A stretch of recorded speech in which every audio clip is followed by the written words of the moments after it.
Амансыздар ма, құрметті оқырмандар? Каналыма қош келдіңіздер. Қазақ тіл каналының дамуына үлес қосып, тіркеліп жатқан әрбір жанға алғысым шексіз. Шаңырақтарыңыз берекелі болсын. Бауыржан Момышұлының батасы.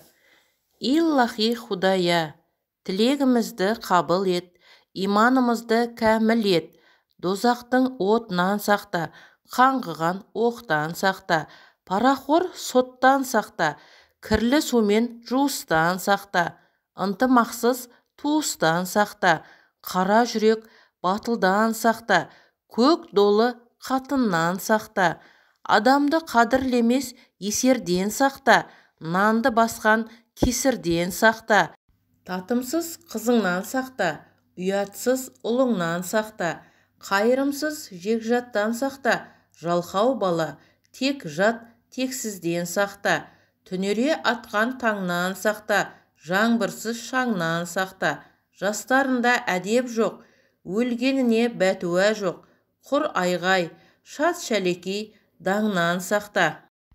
Өзгеден артық боламын деп арындама, шамаңды шақта, тең түскенге қанағат ет, қанағат қарын тойғызар, қанағатсыз жалғыз атын сойғызар деген ата-бабаң.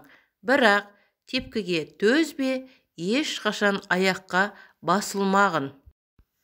Өмір деген жалындыру жалыну, өмір деген сырқаттану сауығу, өмір деген күнә жасап артынан тәубаға кеп заңдылыққа бағыну, өмір деген жыл қарсалып жас қосу, танымайтын біреулермен достасу, өмір деген бір адамды қарсалып, бір адаммен мәңгілікке қоштасу, өмір деген мақталуда датталу, жан досыңа бар сырыңды ақтару, өмір деген күн артынан күн өту, бірде жылап, енді бірде шаттану, өмір деген азу тозу семіру, жастық өтіп қартыққа да жеңілу, өмір деген сағыну һәм ұмыту, өмір деген ғашық болу, жеріну.